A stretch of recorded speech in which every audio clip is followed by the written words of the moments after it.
because over here in the month of May, we are of course heading to the United States for the very first time.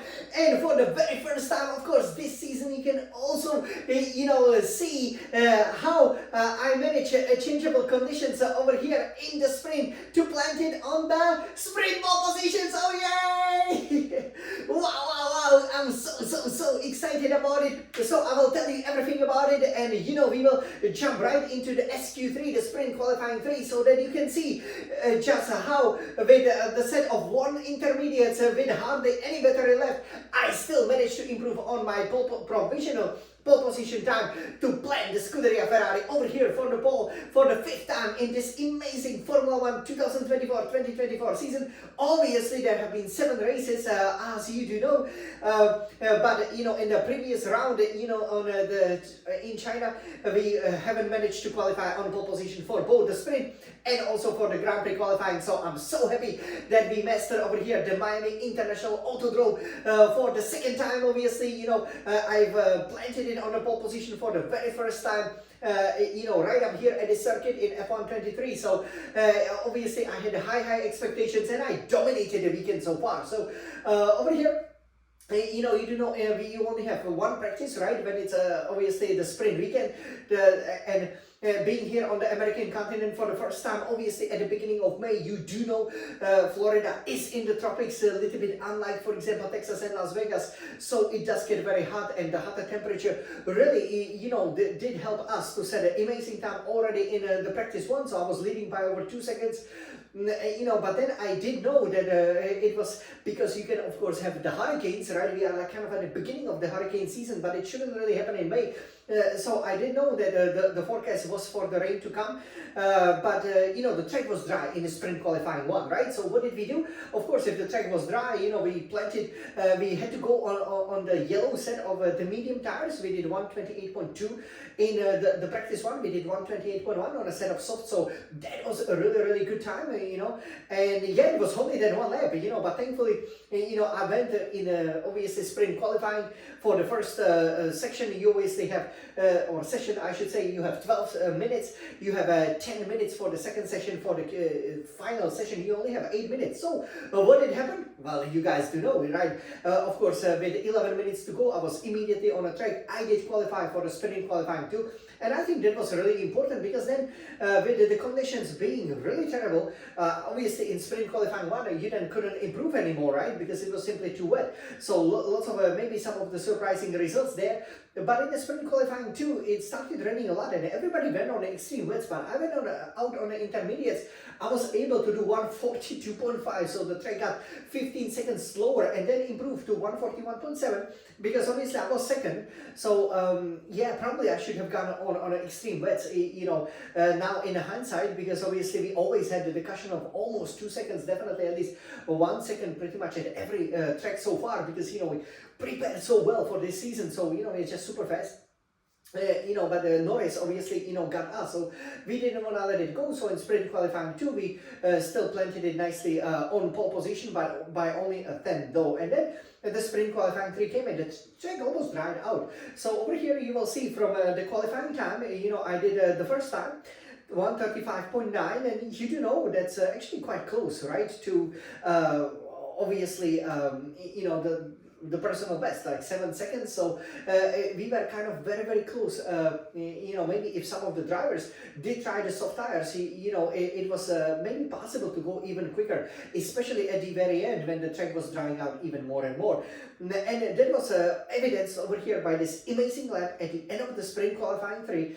Definitely not the fastest lap of the weekend, but a lap that will give us that all-important pole position for the Miami sprint over here at the beautiful, one of our favorite tracks over here, the track that joined us obviously just a couple of years ago, the Miami International Autodrome. It's really well designed. I really love racing it. This time we opted for the low downforce setup, so we didn't go with the high downforce because we didn't want to be the sitting ducks like for example we were last year. I think it's working really well. And I cannot wait for the sprint to come. So over here, we will now take you in and show it to you how I mastered this beautiful circuit driving with the SF1000 T818 Formula 1 Racing Simulator. So, are you ready?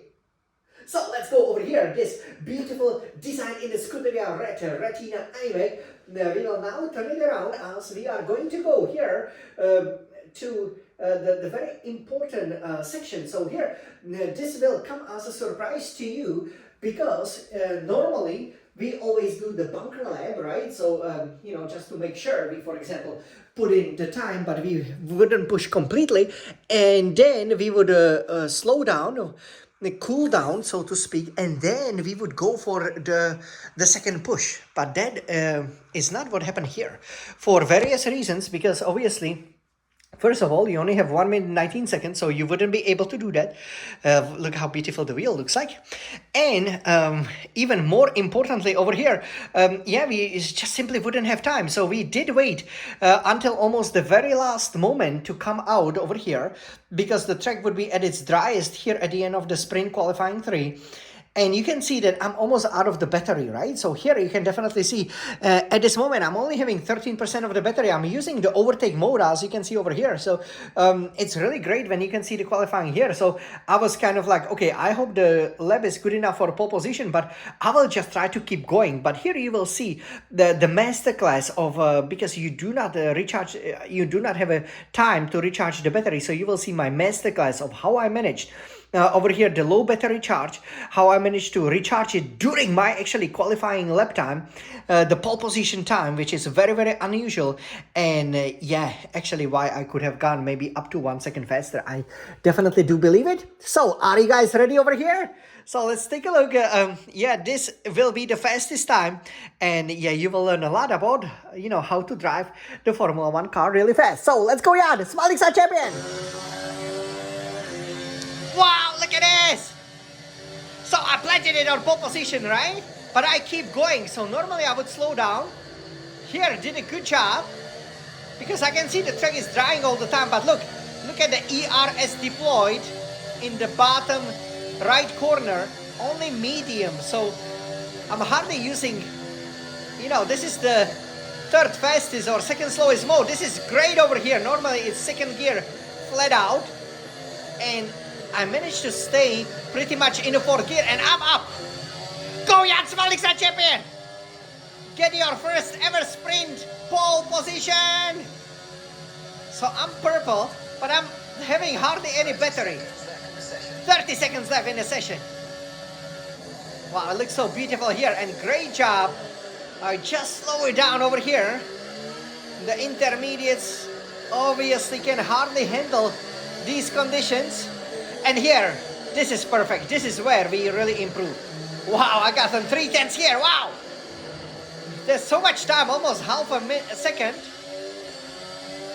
But you can see I don't have the battery. So look how much I will just lose because of not having the battery. Qualifying complete. The checkered flag has fallen, guys. Can anybody beat us? Can we improve? I lost 0.25, a quarter of a second. This is far from ideal, but at least we have a battery here in the square to the finishing line. Go, Jan Smaliksa champion! Wow! Yes, yes! It's pole position! Okay, so over here, really, really cool.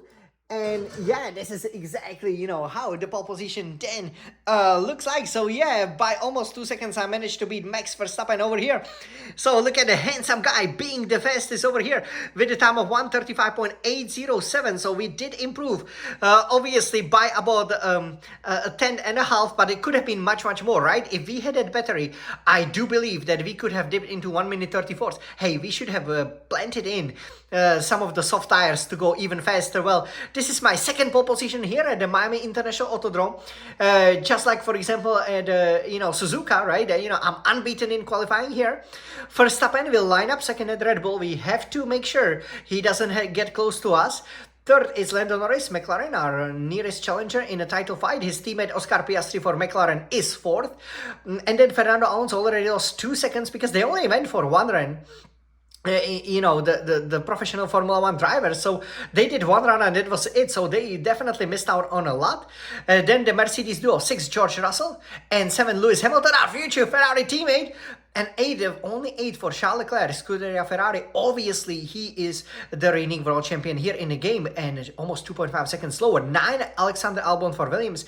10, Daniel Ricciardo did a good job to get it to the top 10 for Visa Cash App RB. So over here, you know, the usual suspects are there. Yeah, but what a great lap this was, okay? So here, normally, obviously, you know, we just simply maximize, you know, everything the car has on offer, including, obviously, the battery, right? So the deployment, everything is so important here in the F124 because you can use all of the modes, right? So because you're using all of the modes, it's really up to you, frankly speaking, you know, how you want to use them. In this case, though, it was so critical, so important that I was able, you know, to keep obviously, you know, that I obviously had to have enough fuel, but then I was, you know, able to get through the sections when I was only using the medium battery because you have none, medium, and hot lap, and obviously overtake. And mostly, like, you cannot use, overtake will drain your battery in about a third, 40% of the lap, right? So mostly you use the hot lap, so that definitely costs you just on that straight almost 3/10. So yeah, that was much more time, but it just shows we are absolutely flying here. So now let's get our pole position trophy. Wow! So who is the pole sitter here for the very first time? Because last year we didn't have sprint qualifying. It's Jan the Smolixan champion with the golden medal from the Paris 2024 Olympics. Well, let me put it on. I am so happy about it. Yeah, this definitely puts us back. You know, in terms of you know, setting some records, you know, for maybe the record amount of pole positions, right? You know, I was so disappointing that in China we again struggle so much. So going from China to the US, it's like day and night, kind of like maybe in a real life, you know, because yeah. You know, you always first, right? Not like always last. So here it will be very interesting to see what happens in the sprint race. It will be short, you know, I believe 18 laps. So you know, we will see the weather. It could rain, right? If it's gonna be raining, we're gonna put on the intermediates. If not, hey, you know, probably the mediums, because the softs probably wouldn't have much of the grip. And you know, again, you know, how could you defend the last 5-6 laps? But I do believe from the Chinese sprint we have lots of pace. So you know, this bodes really well. We gotta get a good start, but that shouldn't be a big problem because obviously the rundown here to turn 1 is pretty much you know, one of the shortest on the F1 calendar. So we should be able to hold the pole position quite well, convert it into the P1 obviously, and you know, then we can control the sprint from there. And yeah, hopefully the track, hopefully it will be a nice sunny day. We will see. So definitely stay tuned for that. I hope you enjoy it over here in Miami. You know, it's kind of the first time that the F1 is scheduled the right way, so I'm so happy about it. I hope you guys enjoy how I planted it on the pole position for round 6 of the 2024, the record-breaking Formula 1 World Championship, the Miami Grand Prix, and it will be for the Miami Sprint Race. So stay tuned for that. Wow, I am so happy over here. Such a beautiful medal. And now, all I can say is, let's take a good break. And tomorrow, let's race! Forza Ferrari! Go Smelling Sun Champion! Go!